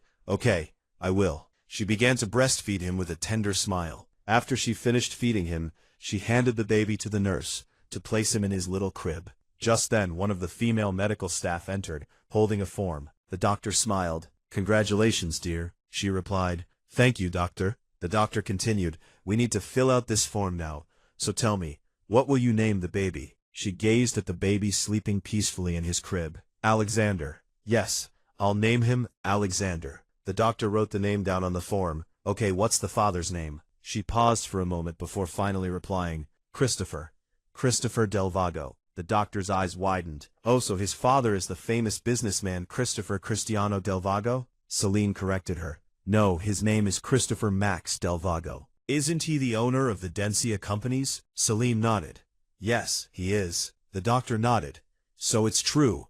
Christopher Cristiano Del Vago. Celine looked at the doctor in surprise. What? Isn't his father's name Max? The doctor shook her head. No, ma'am. Mr. Christopher's father is Mr. Cristiano Del Vago, and he died a long time ago in a car accident with his wife, Mariana Devo. Their bodies were autopsied here at this hospital, and the death certificates were also issued by this hospital. Celine stared at the doctor, completely shocked. She could hardly believe it. How in the name of hell did this happen? Could it be that her revenge against Christopher and her hatred for him were just a lie and an illusion, and that she had convinced herself of in all this time? But what about her life, her feelings toward him, and her love for him? What about the child they have together? Why did this happen? Celine did not feel the tears that began to stream down her cheeks due to the intensity of her shock. She felt her heart beating violently, as if it were struggling to break her ribs and get out. She felt her soul burning, She had never felt pain in her life as she did at this moment. Damn everything, and damn her. I killed him with my own hands. If she doesn't deserve to live, she must die. For a moment, Celine thought of killing herself, but what snapped her out of those dark thoughts was the sound of her child crying. She looked at him in shock, as if she'd been slapped hard, jolting her awake from the whirlwind of emotions that had engulfed her. What the hell was I thinking? Just a moment ago, forgetting about my child. No matter what happens, she wouldn't let anything bad happen to him, even if the price was suffering for the rest of her life with every breath she took. Yes, she would live only for him. He was all she had, and all that remained to her now. At least he was the son of the only man she had ever loved. Celine got up wearily and made her way to her child's crib to pick him up, crying hard as she held him close. "I'm sorry, my little one," she whispered. "I deprived you of your father, and I was selfish too, depriving you of your mother when I thought of killing myself. I'm sorry, my little one. Please forgive me." She placed him in his crib and returned to her own bed, closing her eyes in exhaustion. "All right, rest now. You won't think about anything now. Not Christopher, not yourself, not anything. You'll just surrender to the darkness." In another place, but one filled with the same scent of medicine and disinfectants, along with the many machines in the room and the white sheets. Yes, it was the hospital, but the one occupying it was that massive tattoo-covered body. Outside the room, specifically, stood Victor and Ricardo, looking through the window at Christopher's body, lying on the bed with great pain and sorrow. Ricardo's voice was heavy with sorrow. "Damn, how long will he stay like this?" Victor shook his head. "We don't know. He's been in a coma for 9 months. Although he's past the critical stage, it seems Christopher doesn't want to wake up." Ricardo cursed under his breath. Damn it all. He went downstairs to get a glass of water for himself and Victor, while Victor stayed by Christopher's side. Minutes passed until Christopher heard the sounds of the machines changing. Damn it. Was something wrong? Victor called for the doctor to come quickly and check on Christopher to read the machine readings. The doctor smiled. "Mr. Victor, the patient is regaining consciousness." Victor's eyes widened in shock and joy. "What did you say?" The doctor nodded. "Yes, sir. Mr. Christopher seems to be regaining consciousness." Victor smiled happily as he gazed at Christopher, then turned to the doctor. "Take care of him. I'll be back in a moment." Victor ran out of Christopher's room, heading downstairs to find Ricardo. "Ricardo, hurry!" Victor called. Ricardo turned. "What's the matter?" Victor's voice was breathless. "Christopher is regaining consciousness." The 2 cups fell from Ricardo's hands to the floor as he stared in disbelief. "Has he really regained consciousness?" Victor grabbed his arm. "Yes, come on, hurry. Let's go see him." Ricardo quickly nodded, and they headed upstairs, their hearts dancing with joy inside them. How could they not? Their brother and friend, Christopher, had regained consciousness after a 9-month coma. Victor and Ricardo entered the room to find Christopher awake, staring intently at the doctor. After drinking a glass of water with the nurse's help, Christopher spoke. "Why do I have trouble moving my body?" he asked. The doctor replied, "That's normal, Mr. Christopher. You were in a long coma that lasted 9 months. Christopher's expression shifted to surprise. 9 months? The doctor nodded. "Yes, sir." Christopher looked at Victor and Ricardo, who were staring at him in silence, as if memorizing his appearance while he was awake. He turned to the doctor. "Okay," Christopher said. "Leave me alone with my friends." The doctor nodded. "All right." He left the room, leaving Christopher with Ricardo and Victor. Ricardo smiled happily. "You bastard. You're really okay. Congratulations, my friend." Victor's voice was warm. "You're finally awake.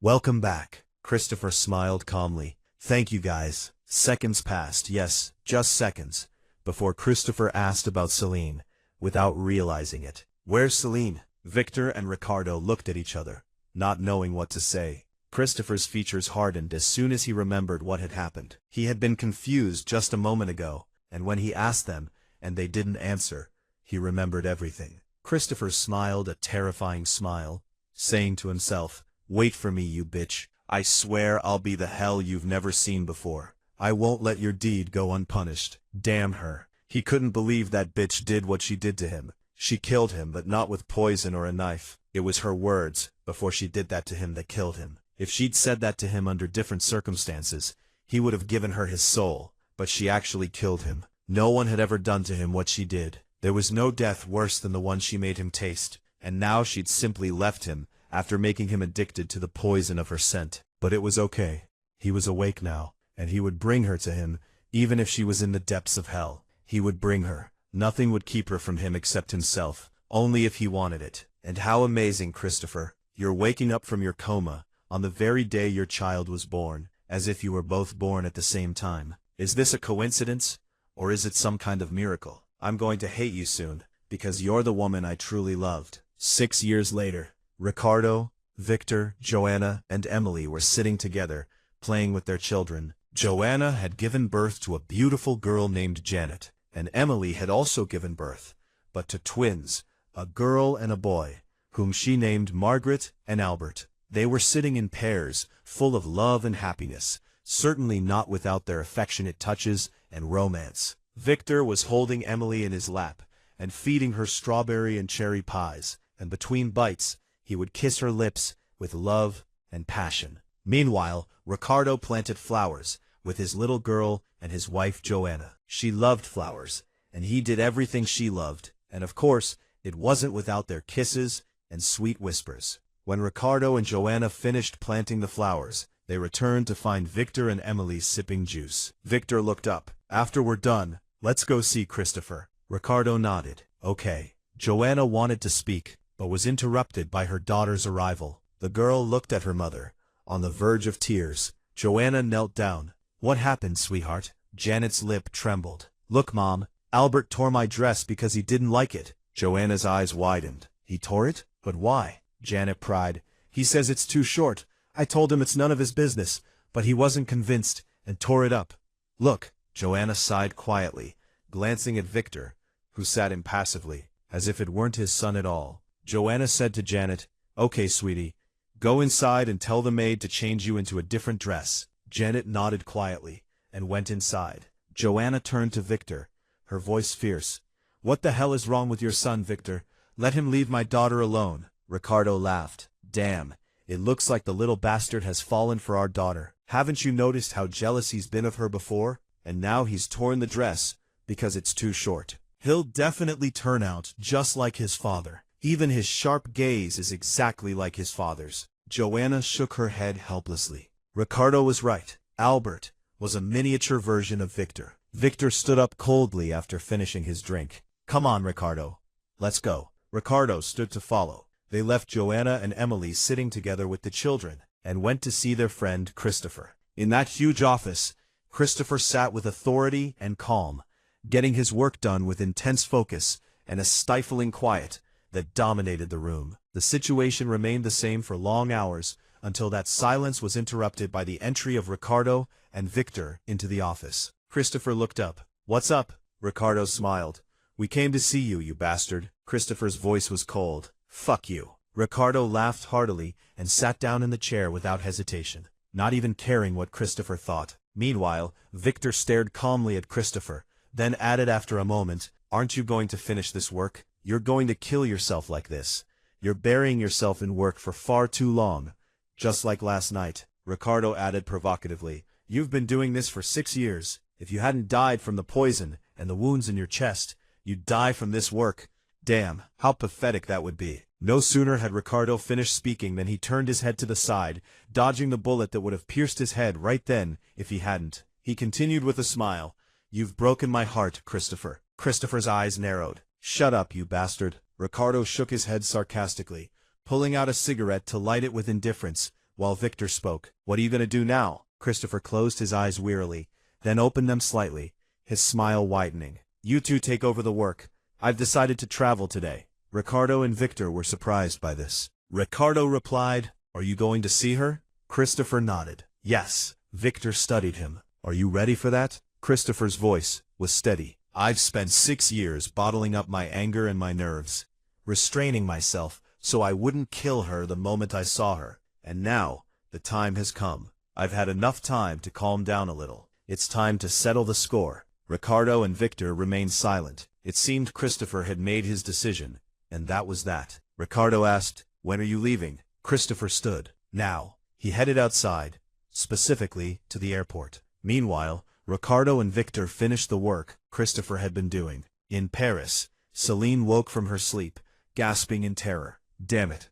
Another damn nightmare, just like every night for the past 6 years. She grabbed the bottle of water and the sleeping pills that were next to her, to take a few. The doctor had prescribed them to her because of her condition. After she finished, she closed her eyes in exhaustion, trying to regain her mental balance. Damn, her condition was so bad. She was no longer able to close her eyes or rest without those sedatives. For 6 years, yes, 6 years, her life had been hell since that moment. She thought revenge would bring her peace, that it would extinguish the fire in her heart, but all it did was replace it with the fires of regret, oppression, remorse, and love that consumed every fiber of her being. She tilted her head back, remembering their last encounter. Those eyes followed her wherever she went, even in her nightmares. She found herself shattered in every sense of the word. She almost thought she had lost her mind. No, it was more accurate to say she had lost her soul. The only thing that always pulled her back from the brink of collapse was her son,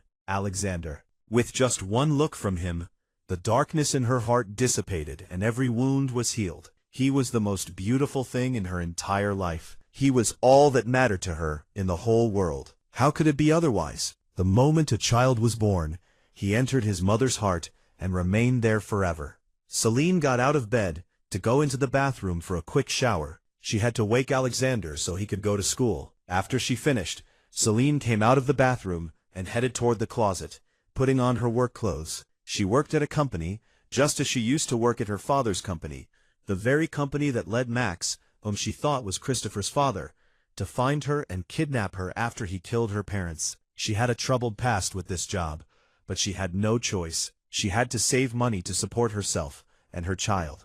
Celine finished getting dressed and styling her hair, then left her room and headed toward her little one's room. She entered to find Alexander asleep. Damn, how much he looks like his father. It felt like Christopher was the one sleeping here right now, not Alexander. She walked toward him quietly and said tenderly, "My dear Alexander."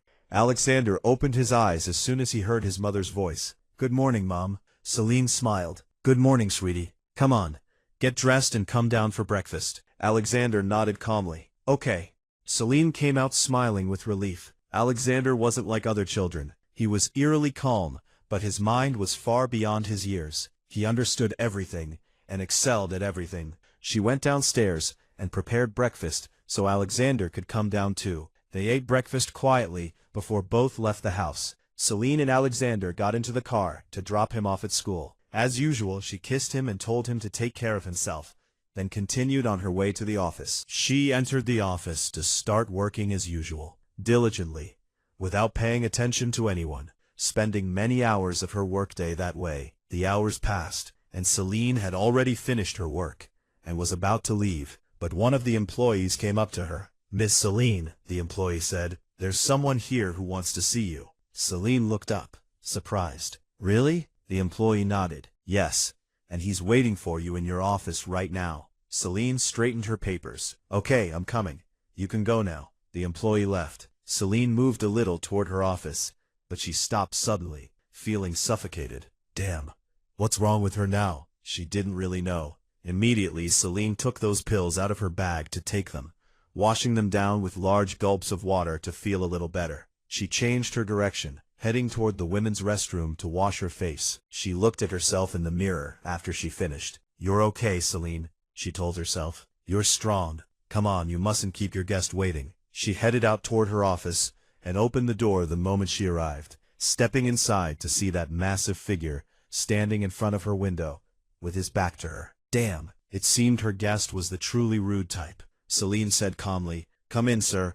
What do you want?" His voice came to her. "I want you." Celine felt as if a bolt of lightning had struck her. It was Christopher's voice. It was the same voice. Could it really be him? No. No. Impossible.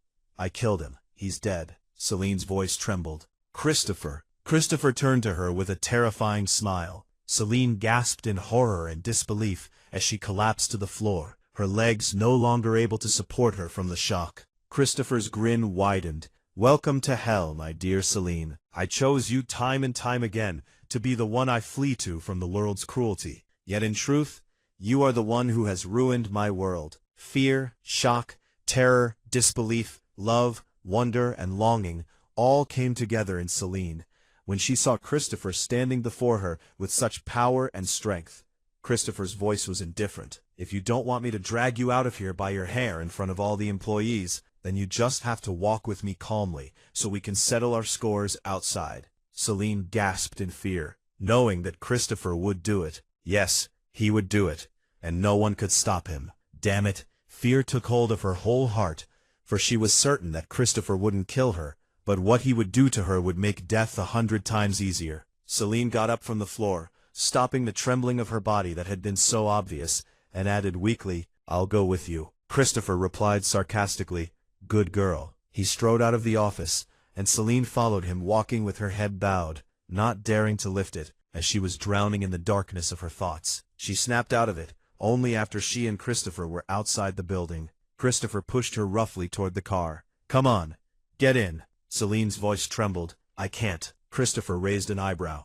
"What's stopping you?" Celine looked down. "My son, I can't leave him." Celine expected Christopher to get angry, yell at her, or do something, but he didn't. He just laughed loudly, looking at her with derision. After his fit of laughter subsided, he added, "Do you think I came here to see you before I met that little one?" Celine's eyes widened in horror. Christopher smiled slyly. "You know, I didn't expect him to look so much like me. It seems I've always been in your memory over the past years. So even if you forgot me, as soon as you look at that little one, you'll remember me, won't you?" Celine pleaded, "Please, please, Christopher, he's not to blame.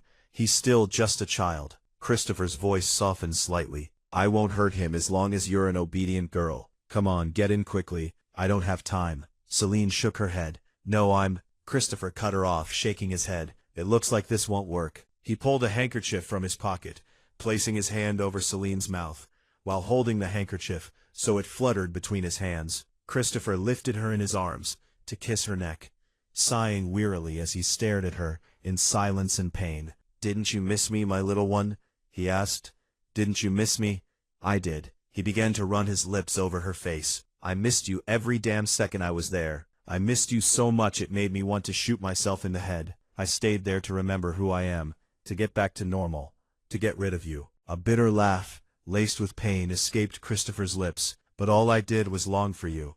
All I did was want to go to you and beg for mercy. I, Christopher, am begging for mercy from a whore who chose to kill me rather than stay with me." He inhaled her scent deeply as he helped her into the back seat of the car, settling her in comfortably before getting in himself to drive toward his private jet. Christopher took the drugged Celine to his private jet, bidding farewell to France, with all its difficulties and beauties, returning to a homeland that longed for their footsteps, their old life, everything from madness to sanity. Meanwhile, he had already sent his son ahead on another plane. After the hardships of the journey and the turmoil of his emotions, Christopher arrived in Spain, got into his car, and headed toward one of his remote estates, situated atop a steep cliff. He parked the car in the garage behind the estate, went inside, and made his way to his private room. He sat down on the bed, exhausted, and sighed as he thought of his little girl. Damn, it was unbelievable how he managed to stop himself from showing his longing and intense yearning for her from the moment he saw her. He almost lost control and rushed to her, to hug her tightly, like a child who found his mother's embrace. But he pulled himself together at the last moment, to hide all those feelings behind a mask of coldness and cunning. Christopher sighed wearily as he thought about what to do to Celine and how he would punish her. Damn it, he had spent the past 6 years burning in the hell of her absence, all those years vowing to do to her the worst thing a human being could do, as punishment for the terrible pain she had caused him. But now, quite simply, he couldn't. Yes, he couldn't carry out any of the terrible things he had wanted to do to her, because damn it, he loved her. No, he didn't just love her, he adored her to the point of madness. Yes, finally, Christopher admitted it to himself. After all that suffering, after all that madness they went through together, and after all those years, only now had Christopher truly realized it and admitted it to himself. He knew now that he had lost, yes, lost, to her love. But what about the pain that once destroyed his soul? He would punish her. Yes, he would punish her just a little. He wouldn't do anything he had planned, but just a small punishment, and that would be the end of it. Yes, everything would end at Celine's. Celine woke up in the warehouse. She looked around, wondering to herself, was I dreaming? Am I in Christopher's grasp? She saw pitch darkness, and sat down, pulling her feet up to her chest, trembling with fear. After what she had done 6 years ago, she had suffered a mental breakdown. All her strength and the ferocity she used to possess had vanished completely with Christopher's death, replaced by a fragile, very weak girl. But as soon as she learned that Christopher was alive, she should have returned to her former self. But she couldn't. She wasn't a machine at all. She couldn't just press a button and snap back to her old self. She was human and needed time to adjust to it. Christopher rushed toward her, slamming the door behind him with force, his heart pounding like a drum. He had an overwhelming urge to kiss her and pull her into his arms, but he wouldn't do it. He had to punish her. He stepped toward the trembling Celine, who was telling herself in terror, "I'm not dreaming. I'm not dreaming. Christopher's hell has begun." Celine looked at him, her whole body trembling. "Please, don't do anything bad to me.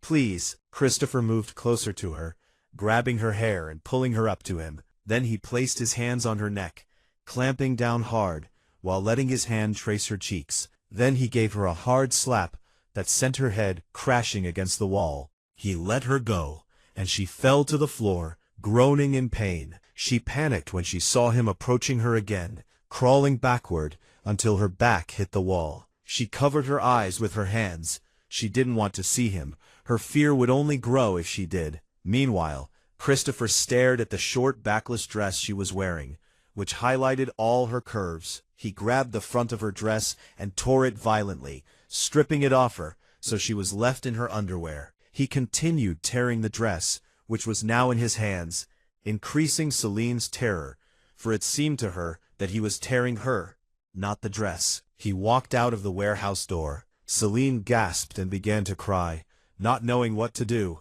when she was struck by a shock as Christopher entered, holding his horsewhip. She screamed in terror, pleading, "Please, I won't do anything. Leave me locked up here for the rest of my life. Never let me out. I'll stay here and I won't complain.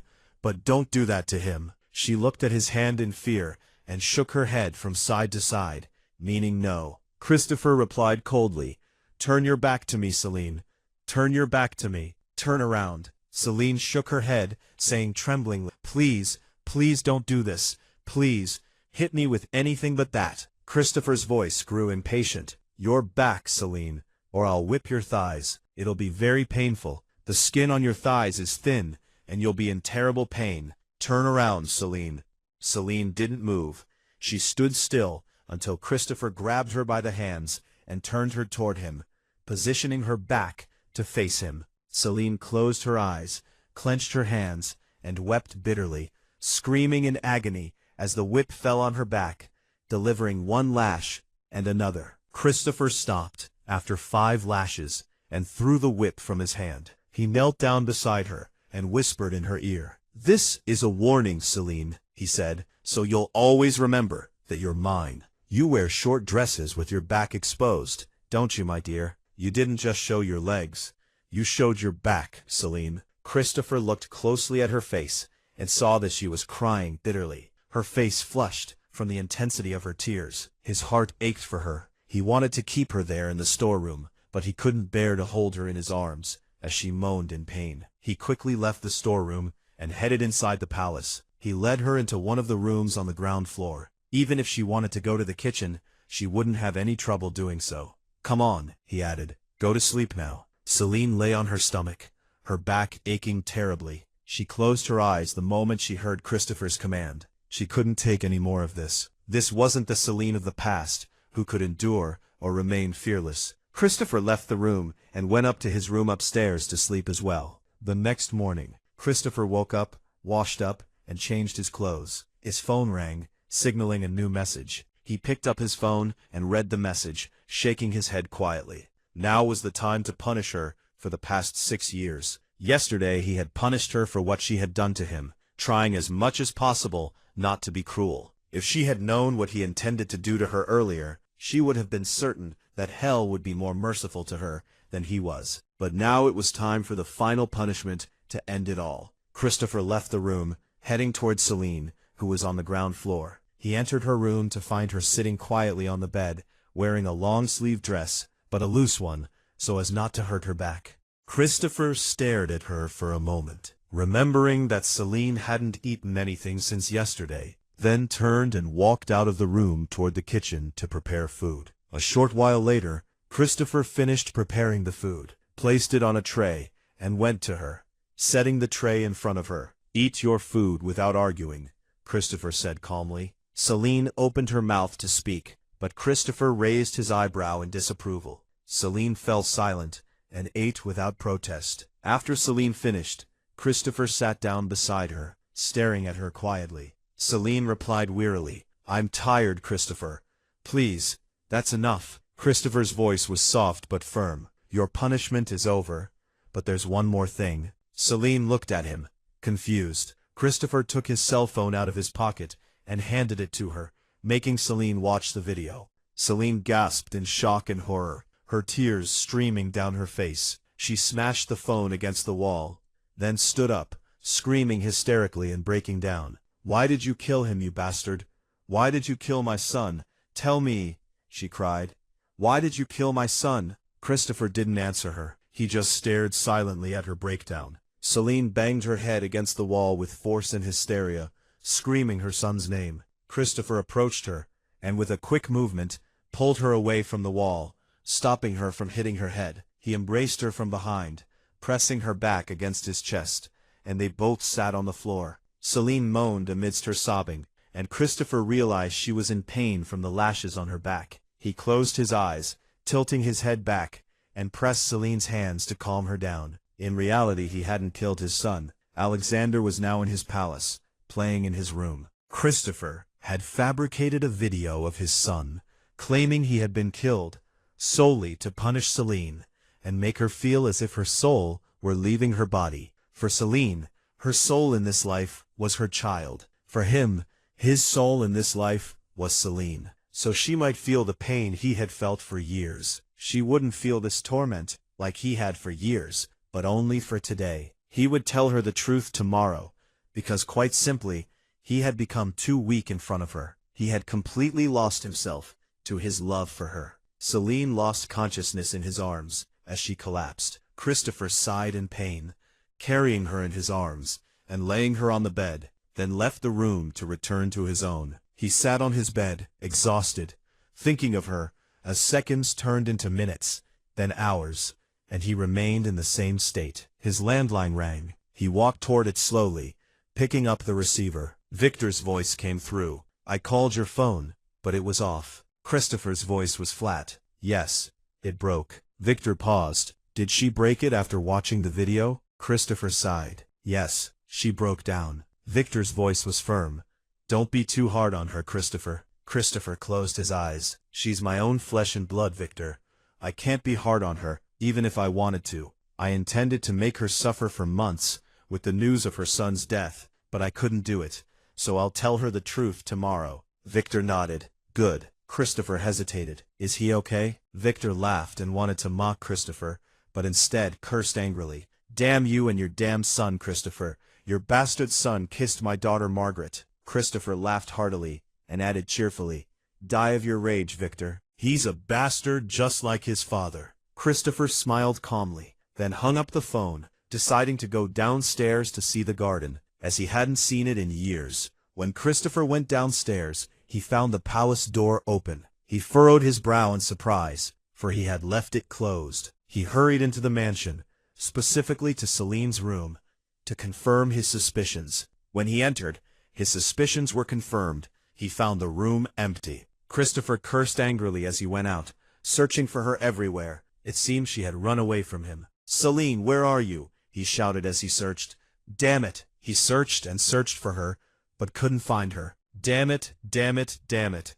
Where could she be? He then decided to walk toward the edge of the cliff. It was the only place he hadn't checked yet. As for Celine, she stood on the edge of the cliff, on the verge of collapse, crying bitterly. She shouldn't live, because the longer she lived, the more she hurt the people who loved her. First Christopher, and now her son. Damn her, why didn't she just die? Yes, with her death, everything would be resolved. Everything. That was what Celine was thinking, as she stood on the cliff, pulling a knife from her pocket, determined to kill herself. Stopping her was the voice of Christopher, who had just arrived. Christopher stared at her with utter horror and fear. He felt hell burning inside him, while Celine gasped in pain as she watched life slowly fade from Christopher's features, out of sheer fear for her. Celine cried out, "Stay away, Christopher! Don't you dare come near me! I'll kill myself if you do!" Christopher froze in place, feeling his soul leaving his body. But would that make him give up? He would fight for her, to keep her alive, no matter the cost. So he did something he had never done before in his life. He pleaded, from the depths of his soul. "Stop, Celine," he begged. "Don't do it. Please, I'll do anything you want, but stop, Celine." Celine's voice was filled with pain. "You can't bring my son back to me, Christopher. Can you bring him back to life?" Christopher's heart broke. "He's alive, Celine. He's not dead. He's my son too. I can't kill him, especially since he's a part of you. Don't do this, please, Celine. I can't live a single moment without you. You are the soul that gives me life. Please, Celine, I beg you. Stop, my little one." Celine smiled, with indescribable sadness, her tears streaming down her face as she sighed with heartbreak. This meant her son was still alive. Celine looked into Christopher's eyes. Damn how she had loved that bastard. Nothing in the universe could express the depth of her love for him. She considered herself lucky to have found someone who loved her as much as Christopher did, for his love for her knew no bounds. In those few seconds, Celine saw before her every moment she had spent with him. From the very second she met him, every kiss, every glance, every blow, every tear, every smile, the suffering, the hatred, the pain, the anger, love. Oh, that damned love. She realized then that if time could turn back 1,000 times, she would love him again, with his madness, his cruelty, his brutality, his selfishness. She would love him even if she died 1,000,000 times like this, because he deserved it. She saw him begging her with dying features. She saw the torment in his eyes, but her death would end everything. It would end both his torment and hers. Finally she added with a lover's smile, "Take good care of our child, Christopher, and always remember that I love you." Christopher ran toward her in terror, but she was faster than him, pushing her body off the top of the cliff. "Oh, Christopher, damn you. You who were the best thing that ever happened to me. I love you until we meet again, and we'll make love in hell forever, you monster. And now, welcome to death." That was the last thing Celine thought before she hit the water, sinking into its depths with a wide smile and complete surrender, allowing her soul to dive into the darkness of death, but not before she saw Christopher swimming toward her. Oh no. Damn it, damn it. The bastard jumped after her. Damn. How could he do that? He's a bastard, but he's her bastard. Isn't he just a wonderful man? I mean, how many men would jump to their deaths after their beloved? And damn, he was angry too, and that made her smile. Damn it, he'll definitely punish her for what she just did. Well, maybe hell will have to wait a little longer. Her monster won't let her go that easily. Maybe there's still time for her. She'll go back to being Celine, to being a mother, to being his wife. There's still hope for her. That was the last thing she thought, as he gripped her hand tightly, pulling her up. Celine stared at him with a smile. "I love you, Christopher." Christopher's voice was soft. "And I adore you, my little one." Yes, everything would be fine. 3 months later, in that huge hall, among the crowd, Victor sat with his little girl, Emily, oblivious to everyone else, kissing her with all his love and passion. Emily pulled back shyly. "Stop it, Victor, this is embarrassing." Victor laughed softly. "What do you think, that I'll be satisfied with just this kiss? I won't rest until I make love to you, my little Emily." Emily laughed. "You're such a pervert." Victor nodded toward Ricardo. "I'm not the only one. Look at Ricardo. It seems he's thinking the same thing I am right now." Emily looked at Ricardo to find him embracing Joanna, who was staggering from her drink, unaware of what she was doing, clutching Ricardo's collar and kissing him. Ricardo returned her kiss, whispering in their ear, "You won't get away from me tonight, my dear. Our night together will begin after this party ends." Joanna nodded at him, burying her head in his chest, completely drunk. Ricardo laughed merrily as he stared at the couple standing at the altar in front of him. The priest's voice rang out, "Mr. Christopher, do you accept to marry Miss Celine, to become your wife, and to be together in good times and bad?" Christopher gazed at Celine with adoration. "Yes, I do." The priest turned. "Miss Celine, do you accept to marry Mr. Christopher, to be his wife, and to be together in good times and bad?" Celine smiled. "Yes, I do." The priest smiled. "I now pronounce you husband and wife. You may kiss the bride." Christopher approached and kissed Celine with all his love and romance, and Celine returned the kiss with the same love and romance. And here, the story comes to an end. I hope you enjoyed every moment of this journey. Tell us in the comments which scene stayed with you the most, and don't forget to subscribe for more dark and dramatic stories. See you in the next story.